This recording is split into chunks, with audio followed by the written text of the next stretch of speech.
Her training includes sex trafficking and aftercare of its victims. Heather is a co-founder and acting board chair of VAST, which is the Valley Against Sex Trafficking Coalition in the Lehigh Valley in Pennsylvania. Heather has served as clinical advisor to the Truth Home, a therapeutic home for women with a history of sexual exploitation. In 2013, Heather received the Allied Professional Award from the Crime Victims Council of the Lehigh Valley for outstanding commitment to victim services. Heather has also traveled nationally and internationally with the goal of partnering with and training trauma healing caregivers.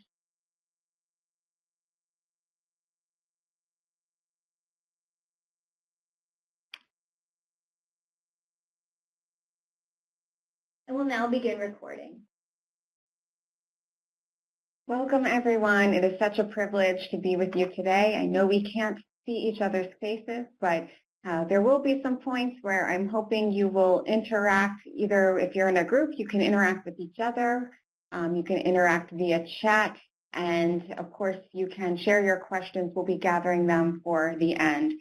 So thank you for being here. I just want to go over what we will be covering in this part, as well as kind of give a plug for the second two parts, because really I would encourage you to take the time to listen to all three so you have the full package.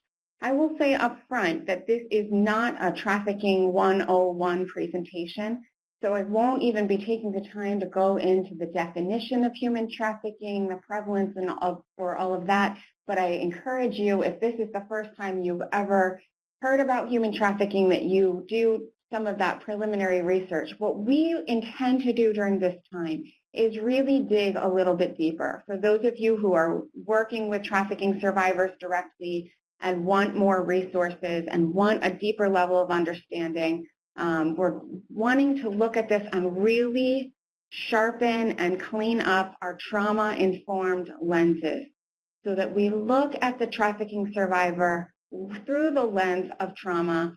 We understand their experiences and their behaviors and their emotions through the lens of trauma. We're going to discuss that a little bit more. So as you can see, part one, our goal for the next 1 hour and 30 minutes or less is to really look at the experience of a trafficking survivor through the lens of complex trauma, and really focus on how the aspects of complex trauma are manifested and observed in a human sex trafficking survivor. In part two, we're going to dig a little bit deeper into some specific themes of impact. Specifically, we'll be looking more at identity, shame, sexuality, as well as childhood development, and going deeper into understanding some of the more complex aspects of impact and how in the aftercare process are we responding to survivors in a way that really addresses identity, shame, and sexuality. And then finally, part three will be trauma-informed care for survivors. So during this, we'll be really talking more about that term. What does it mean to be trauma-informed? What does it mean to be that as an individuals in our interaction, as well as the agencies? And we'll be looking at therapeutic themes and intervention. So I really encourage you to come back and listen to parts 2 and 3. I will say just a couple more things before we get started. I'm really excited. Right now I'm in a Doctor of Clinical Social Work program, and I'm doing my research on the experiences of survivors. I've been doing interviews of 15 different survivors of domestic sex trafficking to understand the impact of their experience and also understand what has been helpful and not helpful in their post-trafficking phase, their post-trafficking experience. And also, we did a photo voice project together, and I will be sharing some photos from that project with you all. So their photos just further express their lived experiences as survivors. So that is not yet published. You can, wish me the best as I wrap up my research and defend it in the next several months. After May, it will be made more accessible than it is. But I want to tap into it today and share some kind of cutting edge stuff with you, I guess you could say. The other thing I want to say is I just want to encourage you to take care of yourself. One challenge of this is that it's a webinar. I cannot see you, but I also want to acknowledge that the content of what we're talking about can be heavy. It could be triggering. And so I want you to just pause, do what you need to do to take care of yourself as we go forward. Let's get started. First, I want to share with you some pictures from a recent trip. In October, I traveled to Ghana to co-present on human trafficking at a women's empowerment conference with Shay Rhodes, who some of you may know if you are from Pennsylvania. She's one of the founders of the Institute to Address Commercial Sexual Exploitation at Villanova University. So we had the opportunity while we were in Ghana to tour Elmina Castle, to bear witness to where and how hundreds of thousands of slaves were detained, tortured, abused, and dehumanized as they waited for months to be taken in ships to slave owners waiting across the ocean. All of this in a beautiful white castle, under the authority of powerful leaders and in dungeons where they stayed in horrid conditions, located under a church where people came to worship. This was sobering as we were there in the country to present on human trafficking at a global women conference.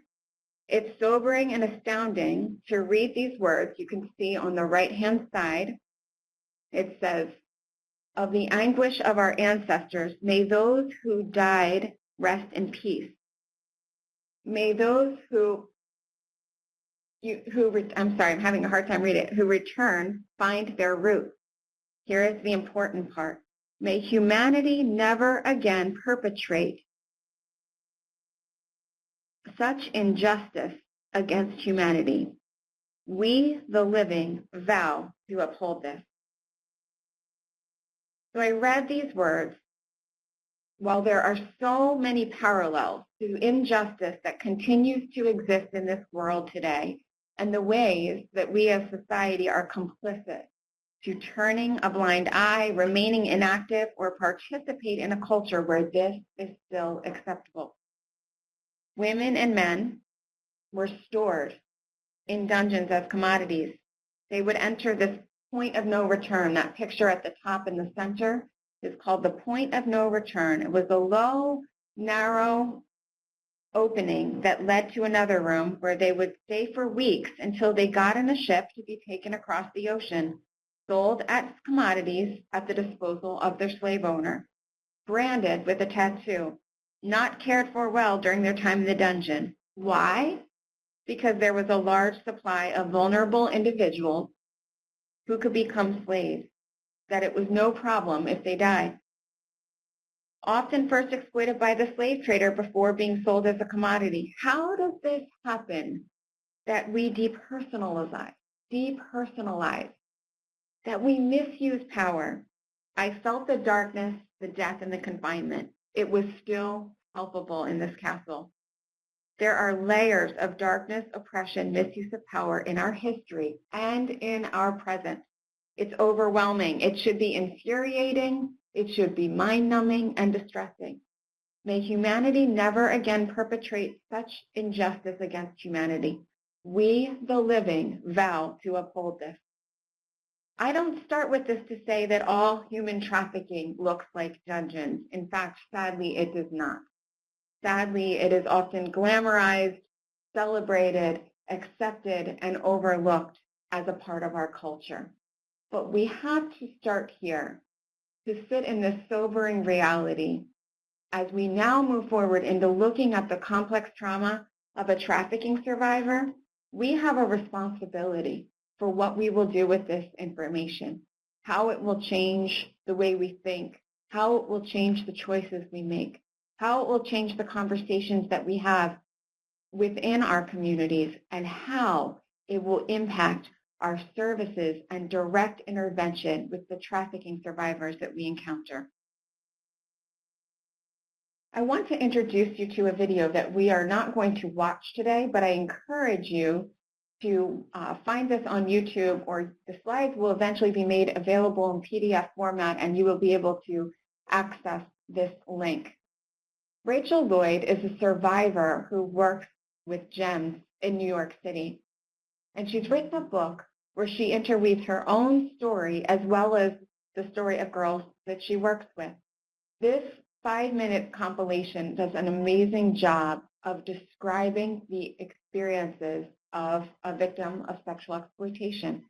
She calls it the making of a girl, which I think is very appropriate, because as you listen, I want to encourage you to listen for aspects of vulnerability. Like, how does this happen? How does this happen in a country that is to be free and where independence has been declared? You will also hear captivity, which is a key theme that we will address today. Why they can't just leave. And you will hear obstacles, barriers, not only for their leaving, but for their reintegration in community. Things that stay with them that we, as community members, as service providers, have a responsibility to address.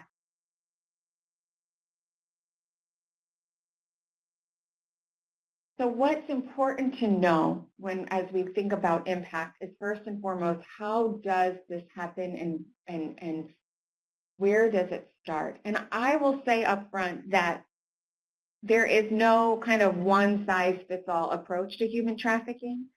The prevalence of sex trafficking is far-reaching. It spans multiple demographic characteristics such as age, socioeconomic status, nationality, education level, and gender. But what I will say is a theme. Traffickers look for and prey upon vulnerability, isolation, and abuse. This is really important for us to be aware of, that these are key themes, key risk factors for individuals being recruited into the commercial sex industry. So Holly Ann Smith, who wrote the book Walking Prey, says this: any child is susceptible. The very nature of being a child is a risk factor, as youth often act on emotion and impulse. So age in and of itself is a vulnerability. As we know, many individuals enter or are recruited into the commercial sex industry when they are young, when they are teenagers. Children have been exploited. Another key area of vulnerability is anyone with a history of sexual, physical, emotional abuse or trauma. I will tell you, the average research, including my own, it's like 90% of women describe experiences of sexual trauma, sexual victimization prior to the trafficking experience. There's often a vulnerability that comes from prior abuse. And many times that comes from an unstable, abusive, or neglectful home environment. So we probably have heard the vulnerability of our homeless youth. And we have to think about, homeless youth are not just rebels, leaving home. Oftentimes they're leaving home because they're running from something that leaves them vulnerable. Those who just kind of walk the streets at night to get away from abuse, to get away from addiction at home, that leaves them vulnerable to being recruited.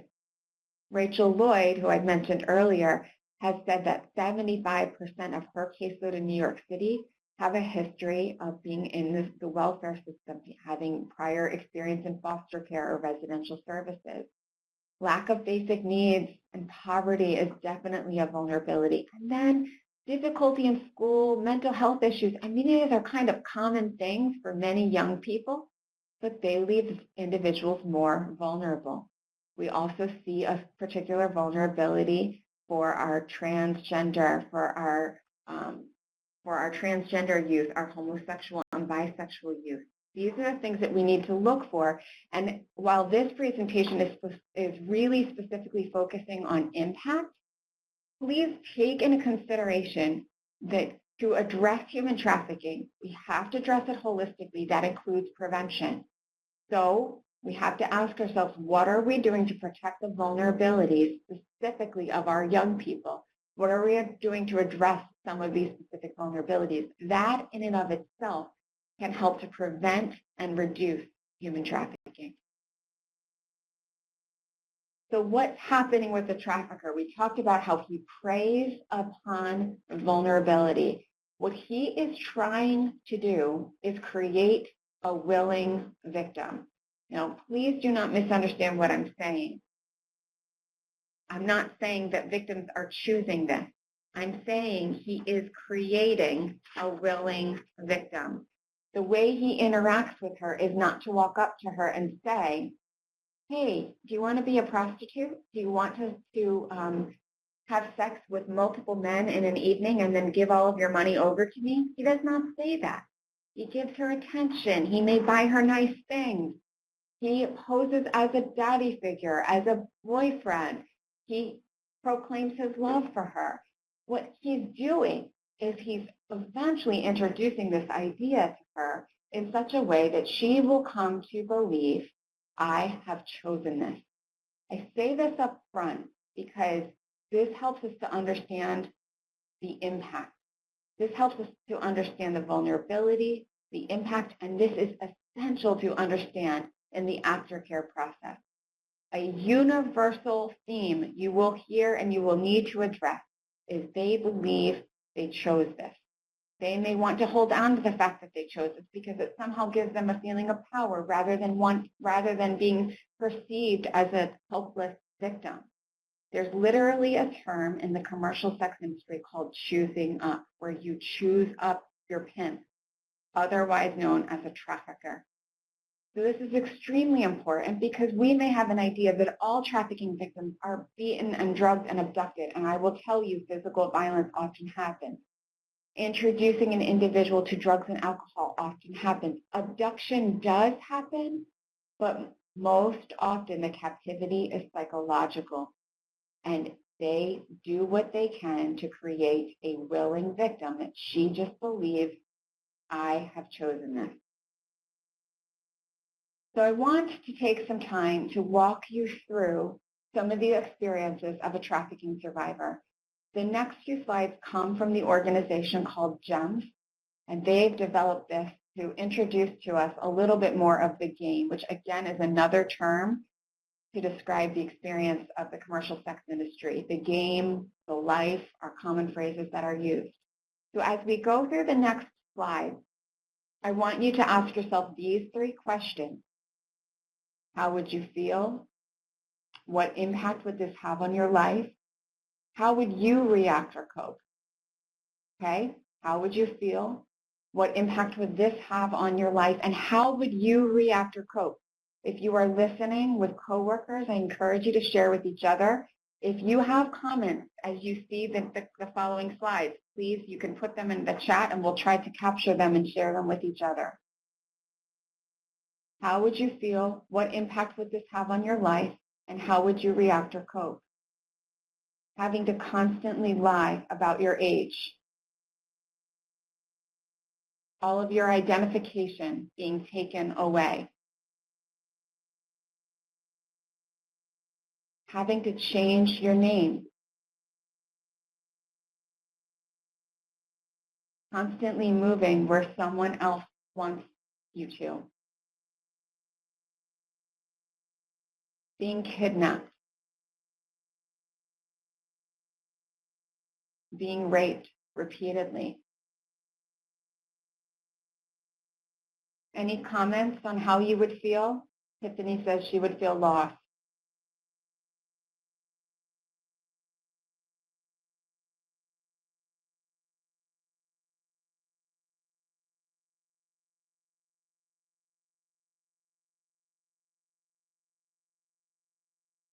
Insignificant. Suzanne says hopeless. Dehumanized. Dependent on my traffickers. Thank you, Corey. Like I had lost myself.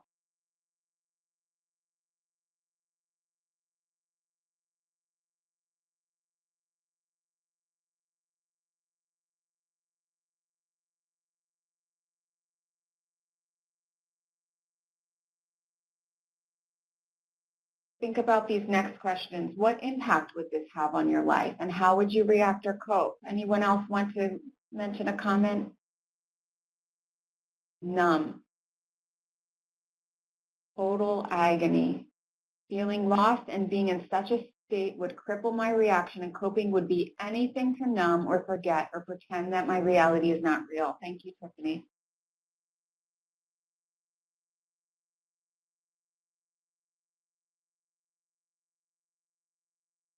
Let's look at some more. You can keep asking yourself these questions. What we're doing right now is important. You could just kind of gloss over this portion, but I encourage you to enter in to the experience of a trafficking survivor. Enter in such a way that you have empathy and you're bearing witness that will make you more impactful as a helper, as a support person. Being beaten for not making enough money in one night. Having to give all your money you make away. Having threats made against your family. Having to completely change your appearance. Getting a tattoo on your neck of the name of the person who constantly abuses you.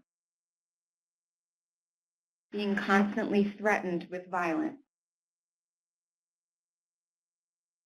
Any additional comments on how you would feel? What impact this would have on your life?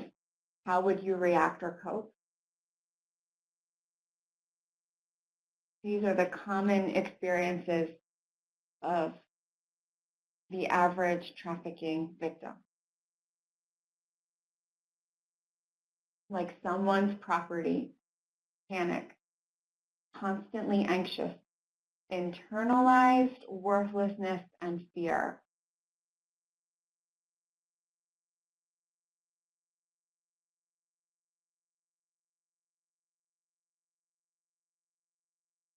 Inmate in my own life, thank you.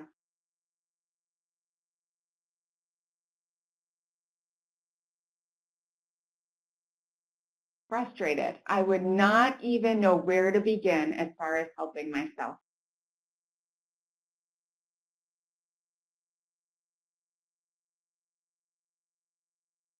Thank you for sharing these comments. I will say that you all have really set the stage for what we will continue to discuss together.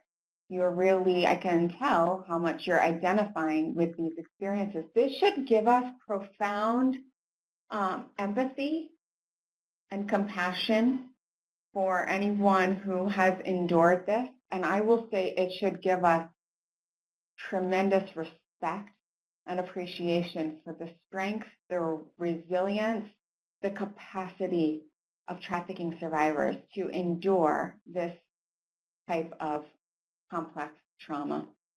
Any final comments before we move forward? Isolated, worthless, loss of self, confused.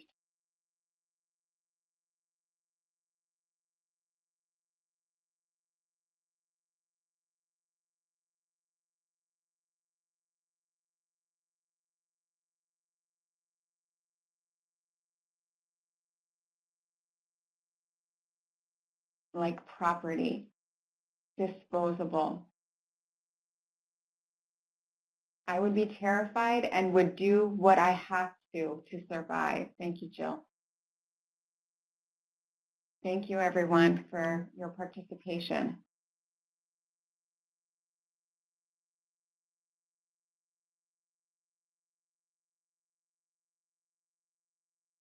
As I said before, a theme of what we are discussing is captivity. Now, I think this is a really important word, and Judith Herman, who is a trauma kind of pioneer, an expert, she's written the book Trauma and Recovery. She talks about this word captivity a long time ago. And it's important for sex trafficking survivors because I would say it's this word that we need to understand in what sets apart the trauma of a sex trafficking survivor compared to the trauma of, a sexual violence survivor, a sexual abuse survivor, things like that. Now, there's arguably captivity in those types of cases as well, but bear with me as we talk about this, okay? Captivity is a theme of the trauma that needs to be understood and then addressed in the aftercare process. And as I said earlier, captivity may be physical. I mean, sure, there are stories of individuals who are, kind of kept in hostage type situations, but the average general trafficking survivor has not physical captivity, but psychological captivity. How does it happen? As we said earlier, a trafficker is recruiting on vulnerability. He then is building a relationship. A relationship is like his greatest tool of the exploitation. He makes promises of trust, love, devotion. He isolates her and he breaks down her safety net so she's unable to walk away. He may do that by saying, nobody else will love you the way that I do. You can't trust anyone else, including social services, including family members. I'm the only one who will love you and care for you and protect you. He then forms a sexual relationship with her. This is generally speaking, but it is quite the norm. This sexual relationship will include demand. It could include punishment. It could include refusal, hesitation. Mixes all of this in with gifts, favors, and attention. And again, his goal is a willing victim. It gets to the point where she is unable to walk away. Where would she go? She gives all of her money to him. Where would she go? She may not have education. She may not have anything else to put on a resume. Where would she go? She's isolated from her family and friends, and they think she chose up. So they're looking at her with shame and hostility. Where would she go? She's dependent upon him, as someone hit on in the comments. Something that's typical is a trauma bond is formed. And someone in the comments talked about, I would be dependent on my traffickers. And I appreciated that because that's, Corey, you said it. It shows the understanding of what has been termed trauma bonding. Trauma bond is a word that could be used to describe the experiences of domestic abuse survivors. It was first coined by a man named Bruno Bettelheim back in the 1940s. He was studying the relationship of concentration camp prisoners during World War II and those who were the prison guards. And he saw that there were times of affection and even companionship or friendship that was formed. And he wanted to understand that. And he came to understand it through this term called trauma bonding. Basically, trauma bonding is when a relationship is developed over a period of time. The relationship combines comfort and love with abuse, pain, and terror. The nature of that relationship is unpredictable. You don't know when the abuse is going to come. You don't know when he will lash out in anger, or she. You don't know when you will see the comforting and loving side. What does that do? It creates an imbalance of power in the relationship. That imbalance of power creates a dependence on the one who is being abused and victimized. I'm dependent upon you for my survival. So literally, and some of you hit on this as well, you can't even think about any other way of living.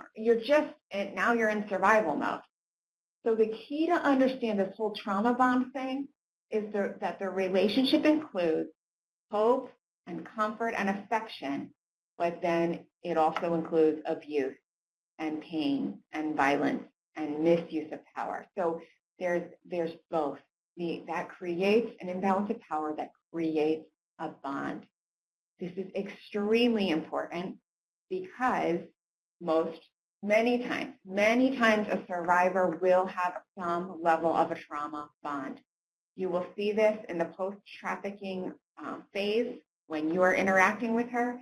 If you go in to speak with her and interact with her in such a way that you see her trafficker as the villain and monster and you're so happy he's locked up and she should be too, you will lose her. You have to expect she doesn't see him as a monster. She may see him as the only one who ever loved her or cared for her or protected her.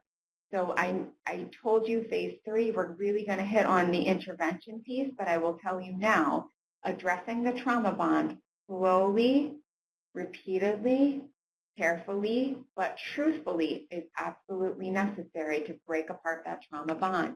It will come across in fear of testifying or feeling disloyal to testify. It will come across in maybe wanting to go back to her trafficker after a time of being separated. And it will definitely be perhaps a feeling of guilt, a feeling of confusion that comes up during a therapeutic process or any type of aftercare process. Now I'd like to unpack this quote a little bit. This quote comes from a manual that you can sadly buy on Amazon. It's a book where pimps, again, that's a more glorified term for trafficker, exchange their ideas. That's why some of the things we read earlier are so common, because they do exchange ideas. This is actually an industry. So I will give you time to read it, and I'd like you to just comment in the chat section any phrases that really stand out to you or anything specific about this quote that really impacts you.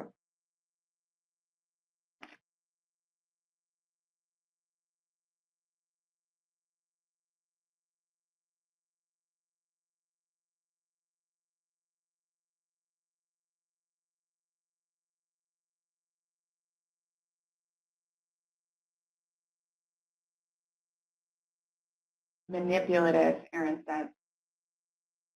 Absolutely. And you see, it's intentional manipulation. It's calculated. He knows what he's doing. They literally write and read books.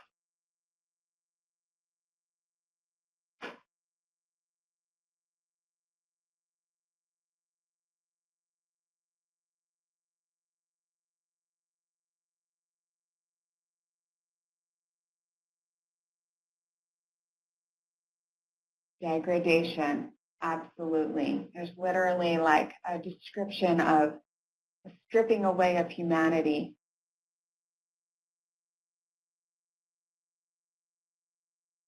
Own her. Wow. It shows how much a pimp does not value the victim at all. He leaves it. Yeah. And we could argue that, the value is that she's a commodity. She's seen as a price tag, something that can bring him monetary value only.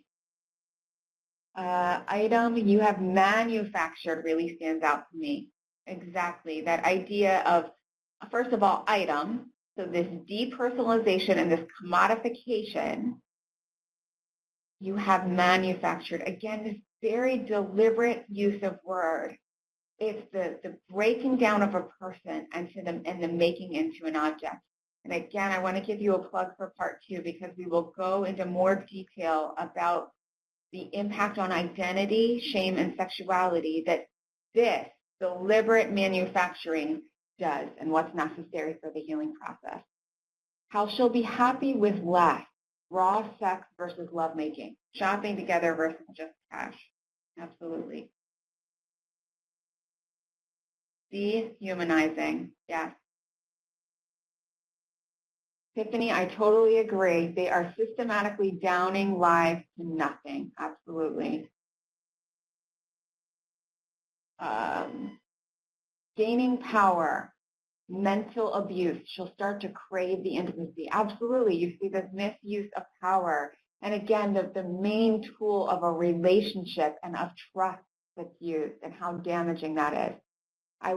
Corey says she was watching a documentary where a pimp said that women are either whores or prostitutes. Either they give away sex for free or they can get paid for it. Yes, very dehumanizing. And there's a woman named Rachel Moran who has written a book called Paid For, and she basically describes prostitution, the commercial sex industry, as the sanctioning of sexual abuse of one's body. So it's just like commodifying sexual abuse, which Corey speaks to. Any other comments?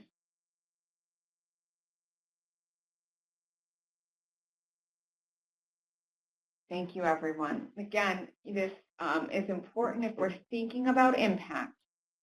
We're thinking about the woman who's sitting in your office. She needs resources. She needs services. And there's a lot more to what she brings to you than just, I need food and I need shelter, I need clothing. She needs those things. She needs an ID. But there's a breaking down of a spirit that deliberately happened, that she had been submerged into for months, for weeks, for years. So what is trauma? As we move forward to think more about a survivor through the lens of complex trauma, let's start by defining it. Excuse those weird question marks.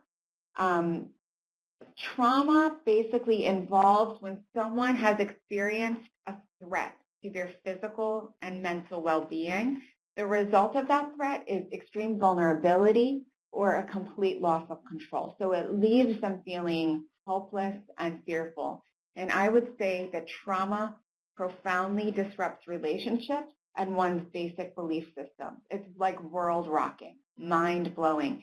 There's like a defining point when a traumatic experience or experiences happens, that there's like before and after and during the traumatic experience. It's disruptive and it isolates and it impacts belief. The final thing I will say as we think about trauma in a general way is that it impacts an individual's ability to integrate their affective experiences. So basically, if I could simplify this statement, they become disintegrated affectively, meaning their emotional makeup, meaning, kind of their identity, their sense of self. There's a disintegration. So I will say this repeatedly, that the aftercare process, the trauma healing process, must always be the opposite of the traumatic experience. Think about that. And if you take away anything from all parts of this, it's that. The healing experience after trauma should always be the opposite of the traumatic experience. So in this case, if trauma disintegrates, then we help an individual to reintegrate in mind, body, and spirit, and to reintegrate into a community. If it profoundly disrupts relationships and one's basic beliefs, we help to bring healing in the context of safe relationships. We help to form different beliefs. If it leaves them feeling helpless and fearful, we provide a context of safety for them to be empowered, for them to learn how to protect their vulnerability. Think about it this way. Let's say one woman has 5 customers in one night. Now that is a low number. Typically that could be 10, 15, 20, but let's say she has 5 customers a night for 7 days a week for 1 year. That is the equivalent of 1,820 forced sexual encounters. May I remind you that many women are in this life, in this exploitation, for more than 1 year. This should be mind-blowing. This should be earth-shattering for us. This should make us pause and say, what can we do to help? How did she survive that? And what are we going to do to stop this from happening in our communities and our world? Perception you will come across is, yeah, but, didn't she choose it? Like, isn't that maybe that's just her right of how she uses her body? Again, according to what we learned about the vulnerability factors, about the recruitment process, we see the lack of choice involved. And then you look at some of these statistics for the pimps, again, otherwise known as a trafficker, we see the level of just physical violence and sexual violence that's involved for a trafficking survivor, for a woman in prostitution, quote unquote, a victimless crime. And then we see statistics that show us the violence from the buyers, laying aside the fact that they're commodifying her when they buy her for their own pleasure. There's often violence involved as well. Again, should this be mind-blowing? Yes. And it should give us great respect and pause and say, how do they survive? And what is the effect? What is the impact?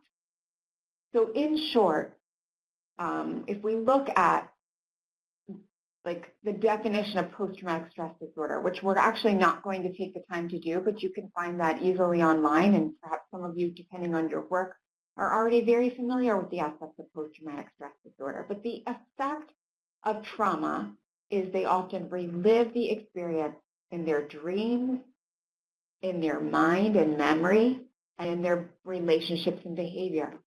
They often avoid reminders of the trauma. Can you blame them? I mean, that is a physiological kind of automatic response, but that's also a deliberate response, because many say, if I go there, if I think about it, it will destroy me. If I really wrap my mind around that 1,824 sexual encounters, what will happen to me? Will I be able to function? So they avoid reminders of the trauma through dissociation, through numbing themselves, through not going to specific places or talking to specific people. Another aspect of the effect of trauma is always being on the alert for danger, a sort of hypervigilance, you could say, just waiting for more danger. And in general, I would say there is a loss of voice, relationship, and power. This comes from a woman named Diane Langberg, who's an expert and author on sexual trauma, and she unpacks how basic aspects of the core of humanity are voice, relationship, and power. All of us have voice in which we communicate. We are designed, our very fiber is designed to be in relationship with other people. And we have power. We have power to influence and have impact. Trauma silences voice. Trauma isolates. Trauma renders a person powerless. So again, I know I will be repetitive at times, but it's for a reason. The healing process will include a restoration of voice, relationship, and power. So a plug to come back for part 3, because we need to talk together about how our individual services and how our agencies, how are our policies empowering, how are they done in the context of safe relationships, and how are they increasing the voice of the survivor.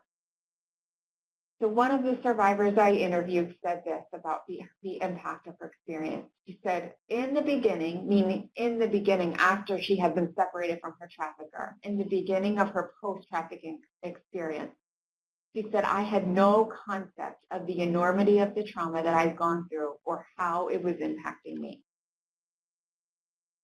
That's why I want to introduce the concept of complex trauma. Complex trauma is not officially found in the DSM, the diagnostic manual that clinicians will use, but it's been first defined by Judith Herman, who I mentioned. She's written Trauma and Recovery. A man named Luxembourg, Bessel van der Kolk have also further developed this idea of complex trauma or disorders of extreme stress not otherwise specified. In this portion today, now we're going to take some time to really unpack the aspects of complex trauma. And then in our last portion, the third phase of our webinar, we will be talking about the 3-phase model that a clinician could use, even an agency could use, and thinking about the restoration of complex trauma. So basically, this term was identified because they realized that there's a different kind of trauma. Trauma happens on a continuum, and there are some levels of trauma that have a terror that goes beyond typical post-traumatic stress disorder. This is not to denigrate someone who's had a one-time traumatic experience in a natural disaster, in an act of violence. Those are significant. In a car accident, they're significant, but there's a difference in the complexity. For someone who has trauma that was interpersonal in nature, it was premeditated and planned, as we saw and read in that quote earlier, and was caused by human beings. So this is for individuals who've experienced trauma that is repetitious, is pervasive, and chronic in nature, where victims are exploited by so-called caregivers. What's important to know about complex trauma is those who've experienced it are vulnerable to re-victimization. So, as you can imagine from our slide looking at the risk factors, the trafficking experience is typically not the first trauma experience.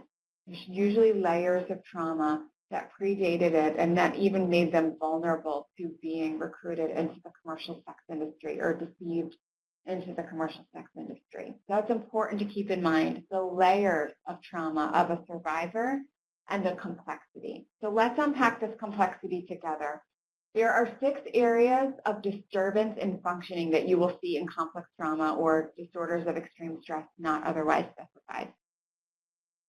First of all, disturbance in regulation of affect and impulse.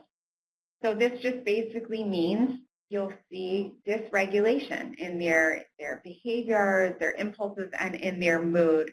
This could mean that they are frozen, they look shut down, spacey. Some of you use the word numb to describe how you may react. This may mean that they have quickly changing mood or expression. So they're kind of shifty, they volatile or labile. Difficulty sitting still, restless. You may see angry, hostile behavior. They may be weepy, depressed, very sensitive, reactive to other people's statements. They may appear disinterested, uncooperative, and they're living on a level of survival, which I'll talk about in a moment. But I want you to just look at this list and think about maybe a survivor that you've worked with, or, just from your experience, if this individual was sitting in your office, or living in the shelter that you work at, what might your reaction be to some of these things? We don't typically like angry, hostile behavior. Our typical reaction is, what's her problem? We get frustrated, we get defensive. But for someone who's endured what we've already talked about in our webinar today, we could look at that anger as a sign that her soul is still alive. She has a sense of injustice in her that has not been deadened. That doesn't mean we excuse the angry, hostile behavior. It means we understand it. It explains it because we have our trauma-informed lenses on. By the way, I want to pause. I forgot to give a disclaimer. You will notice a lot when I'm talking, I'm using she as an example of victim. I'm using he as an example of trafficker. I want to say that there are male victims of trafficking and there are female traffickers. I'm only doing that for ease of the presentation, and most often victims are female and traffickers are male, but there are these exceptions, and I don't want to ignore them. I'm just trying to keep the presentation going by just using one use of language. So let's talk about what I mean by living on a level of survival, because again, this is extremely important. Well, literally what happens in the brain when there is trauma is that the trauma creates an adaptive shift from a brain and body that focused on learning to a brain and body that become focused on survival. The learning brain may engage in exploration, while the survival brain seeks to anticipate, prevent, or protect against the damage caused by potential or actual dangers. Openness and discovery, so that's the learning brain, are replaced by harm avoidance and defensiveness. That's the survival brain. And the dominance of the survival brain over the learning brain represents what Christine Courtois, who's written a book on complex trauma, calls a biological trade-off between dealing with danger and facilitating growth, healing, learning, and self-development. This is extremely important. There's physiologically something happening that the brain gets hijacked. It can't learn and develop and survive at the same time. Typically when a survivor comes out of the trafficking experience, that doesn't just go away. They still can be in survival mode, literally on a physiological level, not to mention all of the needs that a survivor has when she leaves, when she exits the sex industry, when she is separated from her trafficker. She needs everything. And she becomes overwhelmed and distracted by her limitations, her lack of resources, presenting obstacles that hinder her from moving forward towards physical and mental stabilization.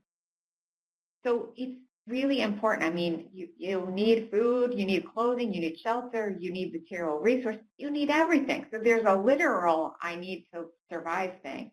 And then on a physiological level, the brain can be stuck in survival mode. You will see that. It takes time to help them move towards stabilization. It takes sensitivity and expectation. They're kind of in crisis mode in the way they interact with you, kind of in survival mode, what they're used to. That's literally what their brain is used to.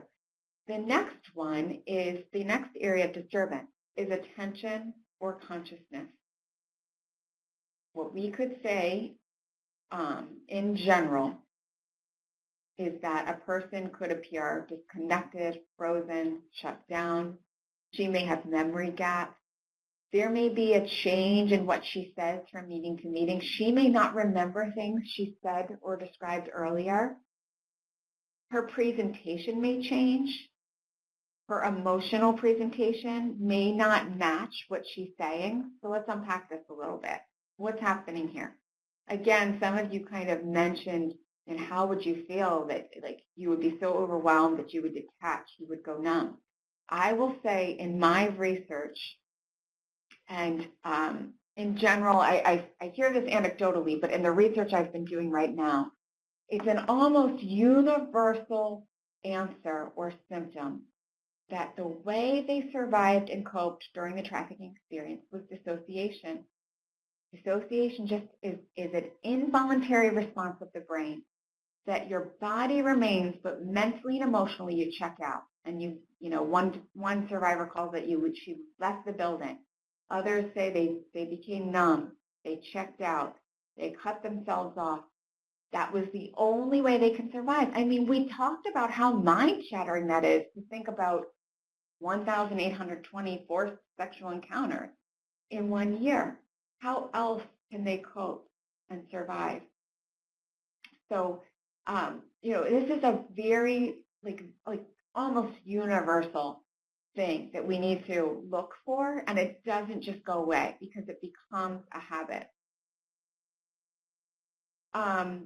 And what's important is that, look at this. Can you see any challenges here? I mean, what if you are the investigator and you're trying to get a story in order to create a case, in order to have a testimony, in order to successfully prosecute a trafficker? This is a challenge. And if we didn't understand trauma, we'd become really frustrated by this. We may think she's lying. If her face doesn't show that she's distressed, she's endured all of this, and it can't possibly be true, maybe she's dissociative. The next area of disturbance is self-perception. So this means that the trauma impacts the way a person sees herself or himself.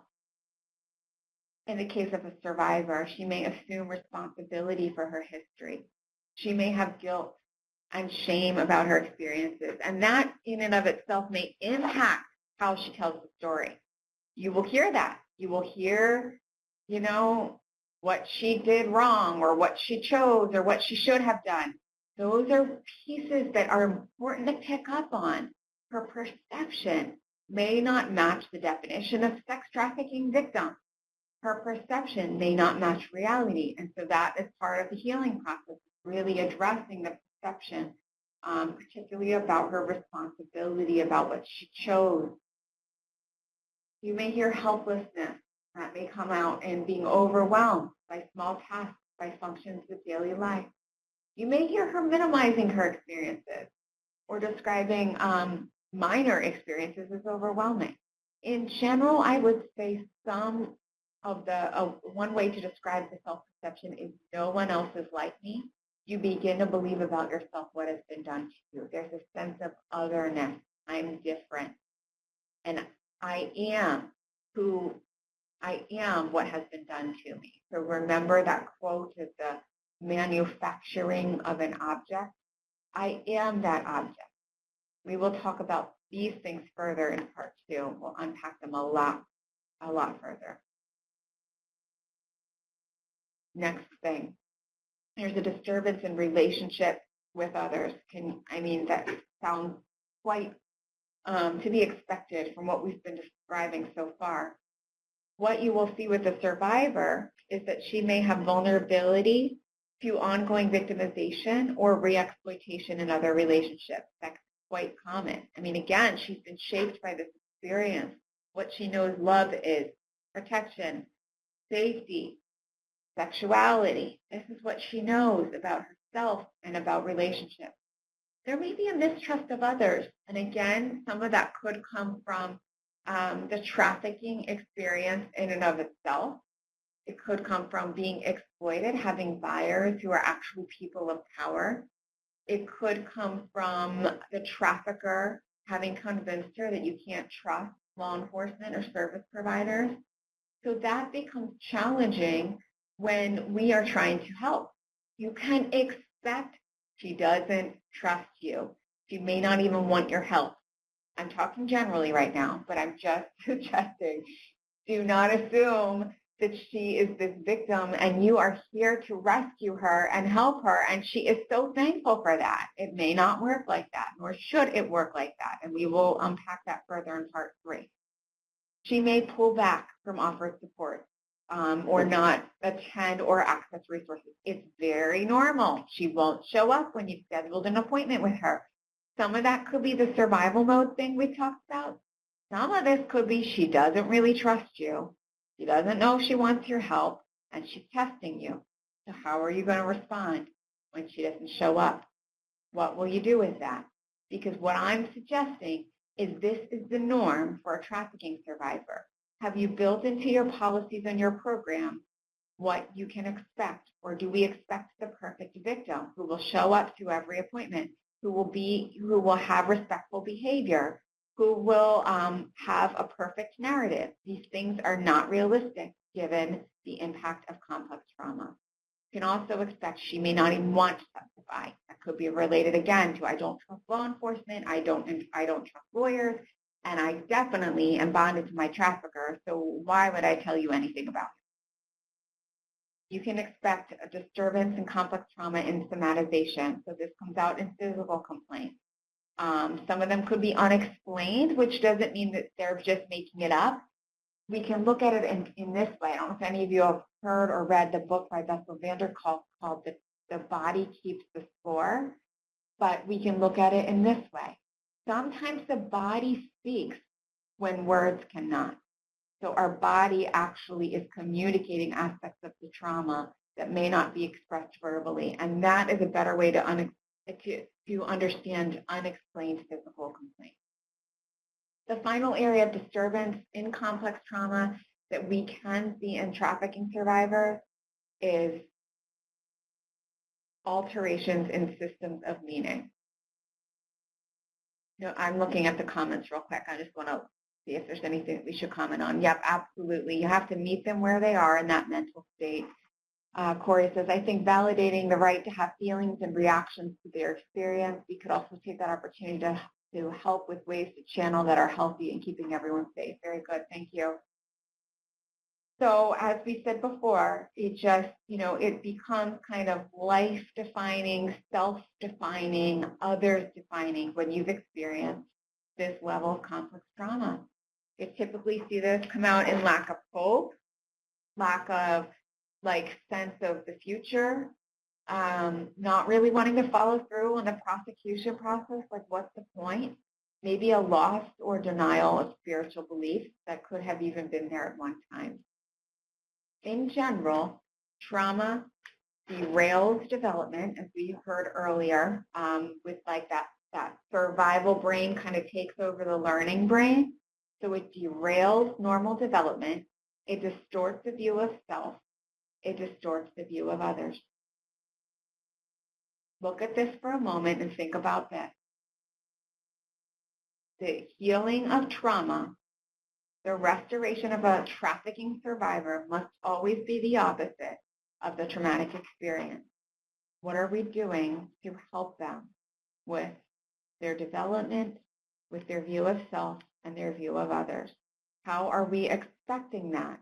How do we look through our trauma-informed lenses at their behaviors and their actions and understand where it's coming from? The impact of sex trafficking is holistic in nature. You see that we've described all of these things: psychological impact, spiritual impact, physical impact, social, emotional. That just kind of gives you a visual to understand. And therefore, the restoration process must include all of those things. They impact each other. They work together.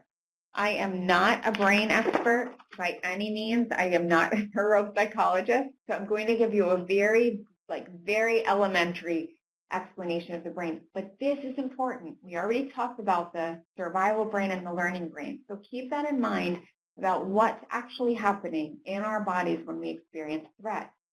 So we have this thing called the amygdala.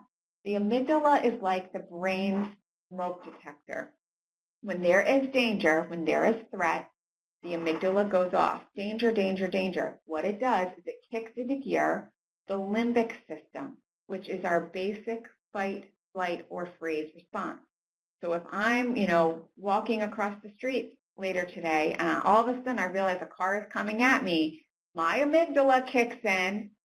It's a survival mechanism, and I'm not stopping to think. My body is just acting for me, and my body is literally deciding: am I gonna fight? Am I gonna run? Am I going to freeze? Am I going to just freeze up and get hit by the car? So we respond automatically to danger and to threat. And then what happens is then our body kind of typically calms back down again after the danger and threat is over. I forgot to mention this. Something else that happens with the smoke detector, the amygdala, is you could look at it as hijacking the rest of the brain, including the prefrontal cortex.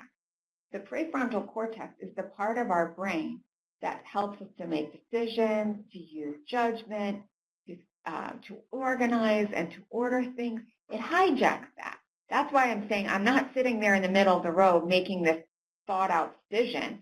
My body is automatically responding to the threat and danger in order to survive. When it calms back down again, the hippocampus remembers what happened and it stores it in the brain.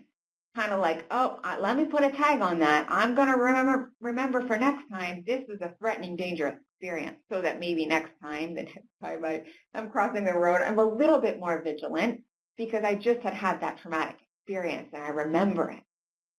Sometimes the hippocampus, that memory bank, actually can go off at the wrong time. Something can be a reminder of that original threat and it goes off at the wrong time, similar to a smoke detector going off when there really is no smoke. That can happen because something felt threatening and it reminded me of that past danger. Our stress hormones kick in, which are working to regulate us, and eventually it enables us to be able to think, process, and reason again. But what if an individual has ongoing, repetitious, chronic stress? Then what happens? So you can imagine that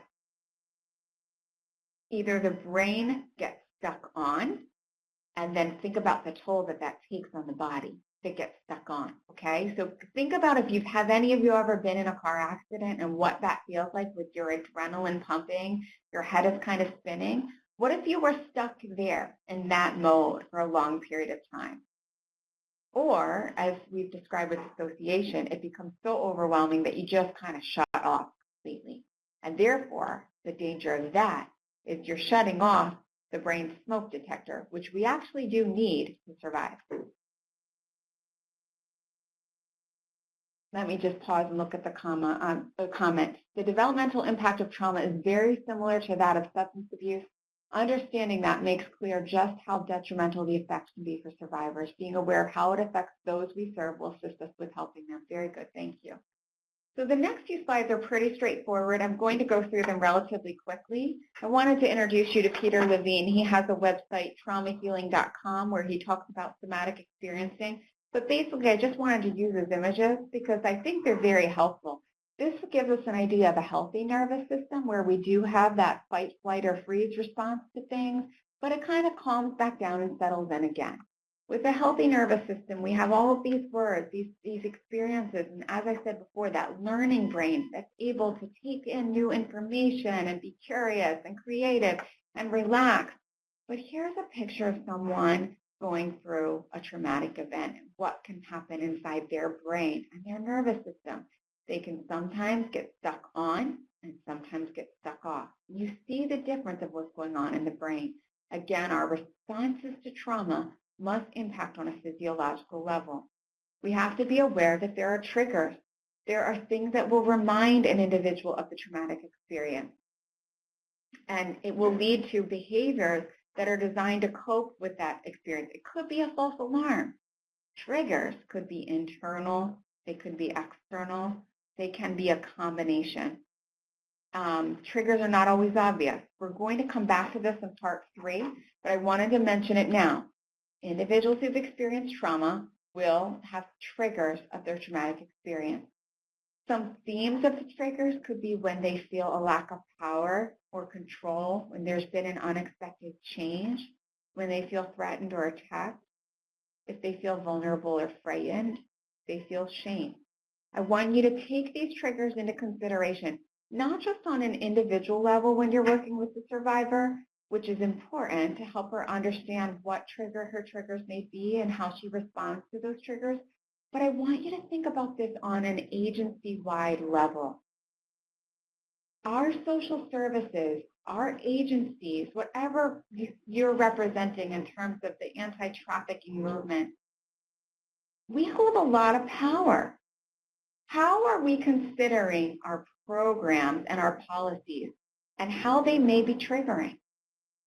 What do we do to really prevent and reduce unexpected change? How are we approaching things, recognizing that we hold power and they feel vulnerable? How are we approaching things in such a way that we are not actually triggering them by the way we conduct our services and by the policies we have in our program? Again, part 3 will address that more thoroughly. So pause now and let's ask ourselves, what are some responses to trauma? What are some responses to trauma that you've seen? Just going to keep moving for the sake of time. Here are just a few. If you can think of others that are not on this list, please list them. What I want to say about typical responses to trauma is this. First of all, we must remember that we look at this list and we can easily see pathology and problems and things to be fixed. We must remember that the things we look at as problems are actually life-saving solutions for them, or were life-saving solutions. They were using something damaging, but it protected them. These things can't be ripped away from them. They need to be understood, the purpose that they've served. We need to understand their trauma and their experiences, and we need to slowly help them replace these things. But we need to understand that they were forms of survival for them, forms of protection. It's important to understand the relationship of addiction. It's interesting somebody mentioned addiction, substance abuse, because very often addiction does go hand in hand with the trafficking survivor's experience. Addiction can be a catalyst for vulnerability. There are times that an individual is vulnerable to being trafficked because of a previous drug addiction, but very often traffickers will introduce drugs as a way to control, punish, reward the survivor. They use it as a tool.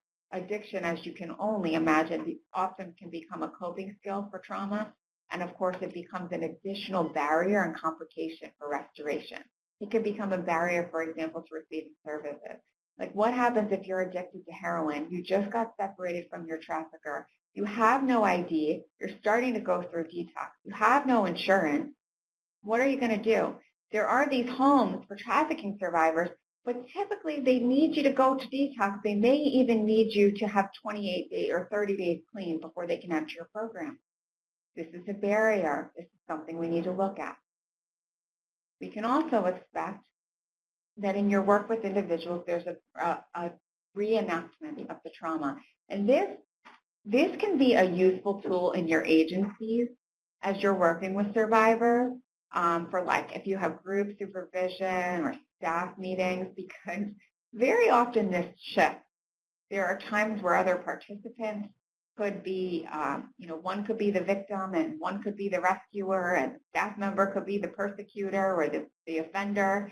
There are other times where the staff member becomes the victim, and one of the participants becomes the persecutor, and one of the other participants becomes the rescuer.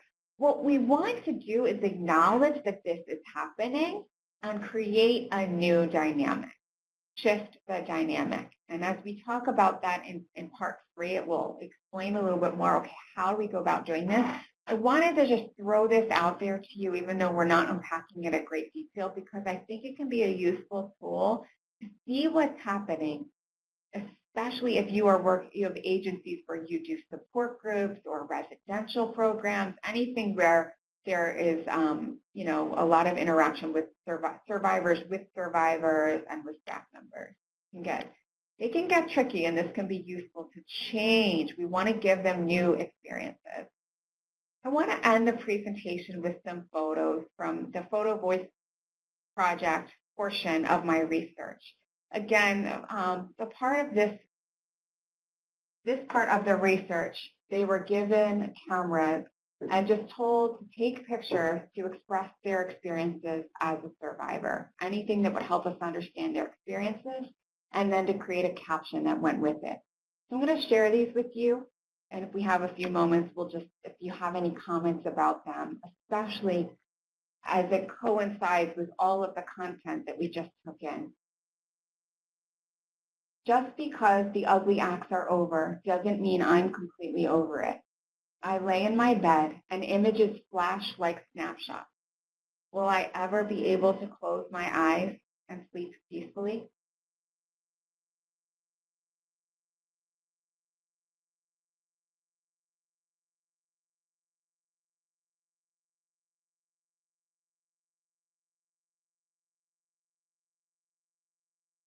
This is almost what my life has felt like.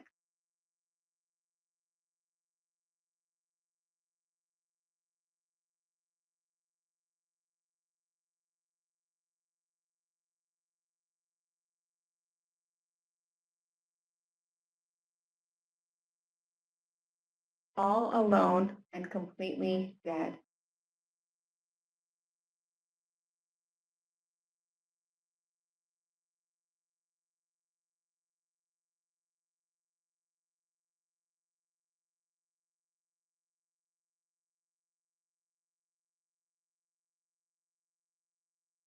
Confused.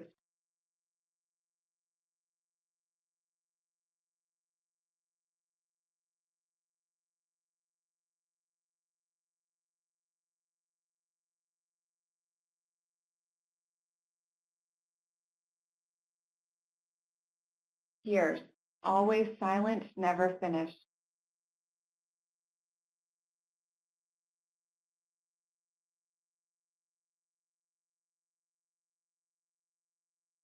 Web of tears.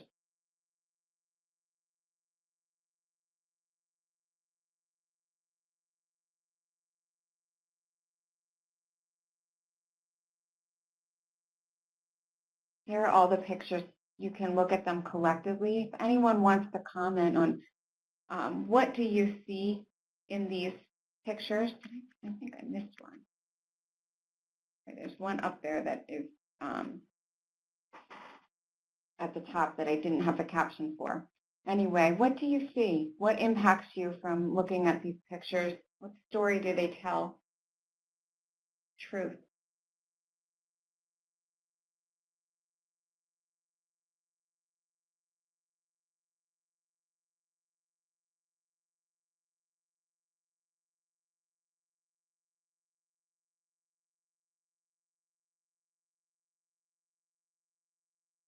The impact. Thank you.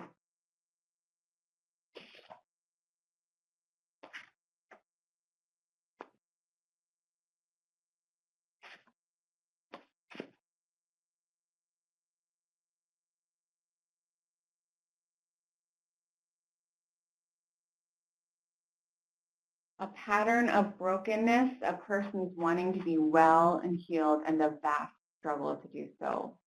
Very well said. Yes, you see there's kind of a striving, a struggle, a resilience, but there's a struggle and brokenness in the midst of the wanting to be well and healed.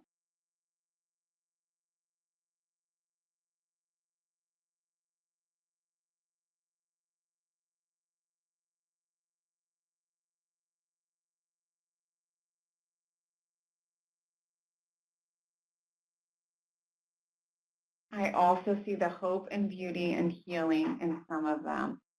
Absolutely. And you can see how even expressing themselves through photography and the way that they have an eye to see beauty has been part of their healing. They've described that, and I think it's quite evident in these pictures, as Corey suggests.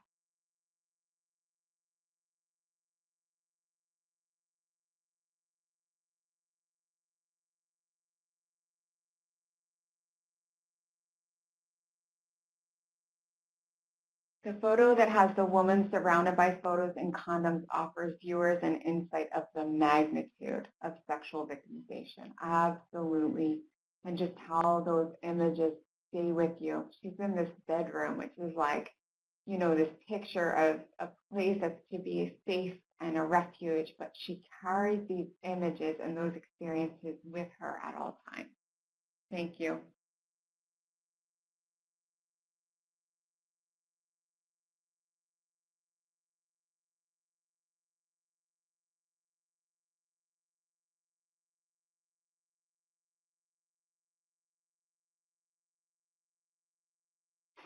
The condoms are striking because we view condoms as positive, protective items, but they aren't there to protect her. They're just gross, discarded reminders.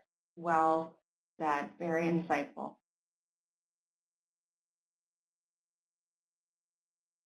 I want to comment on what Brianna just said, because actually one of the participants, the one who's done some of the nature, the three of the nature, she actually loves photography for the very same reason Brianna was just talking about. Something that we know to be good is taken and used and in an exploitive way. So for her, you know, her trauma experience, her exploitation started as a victim of pornography when she was a child, forced into pornography. And so for her, having a camera, it was a trigger. It was something that was used for evil, for exploitation. Then someone gave her a camera. Originally, she, you know, had an aversion to it because it reminded her of something that was used for evil in her life. And now you can see how she's using it to see beauty. It's become part of her healing, and it's being used to be an instrument of creative expression. So that's another example of how we might see things one way and they experience it completely different in this victimization.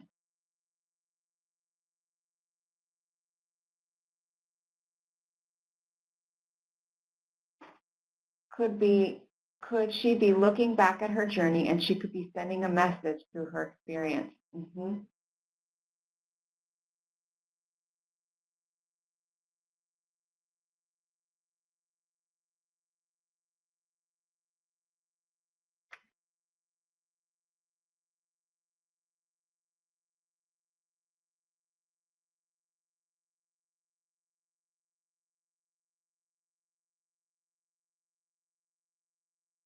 Any final comments about these? Thank you for what you said. I think they just have these pictures can sometimes say things to us that words cannot. So in summary, we've described this holistic, complex, layered impact of sex trafficking on an individual. So may I remind you that when we think about the trauma healing process, it should be the opposite of the impact. If it's impacted on a spiritual level, what are our spiritual resources? addressing physical healing, community support, emotional support, and psychological intervention. So this is a plug to continue on with part 2 and part 3.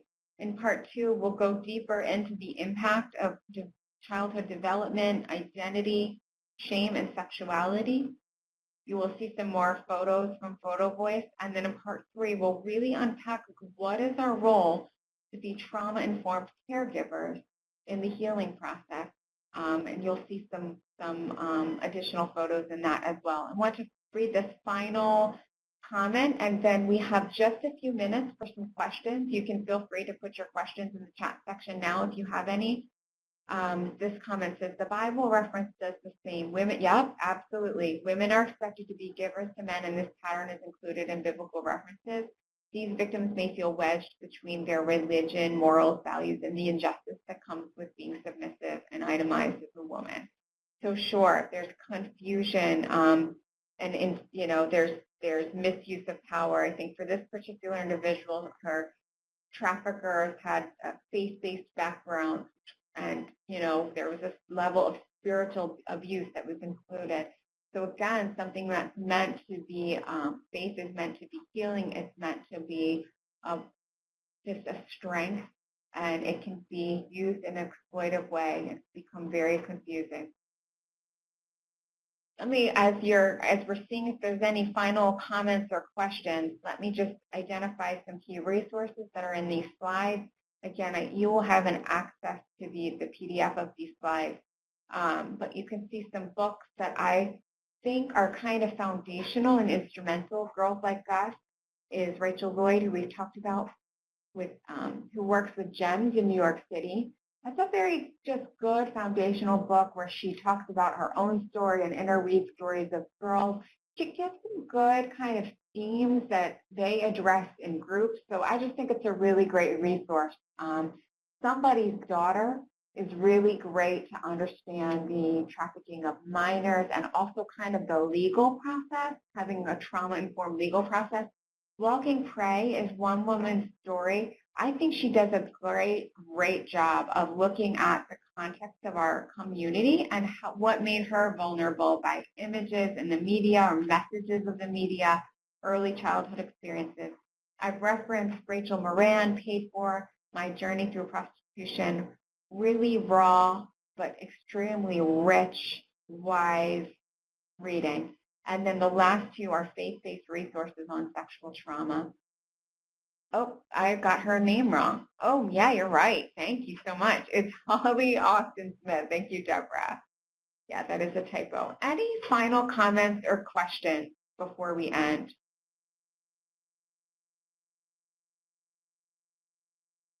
This is the organization I'm a part of in the Lehigh Valley. Feel free to check out our website. If you're from Pennsylvania in the Lehigh Valley, we'd be glad to have you get involved with our coalition. I'm sure I'll be referencing that more in part 3 and just talking about some of our experiences, for better or for worse, in the Lehigh Valley, our learning experiences and resources that we provide.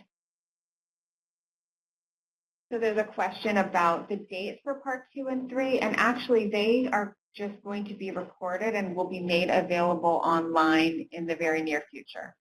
So just check back on PCAR's website and you will be able to have free access to them. Any final questions? This is information about PCAR's website, contact information. Thank you all so much as well. I've seen your comments come in. I appreciate all of your participation, even via the web.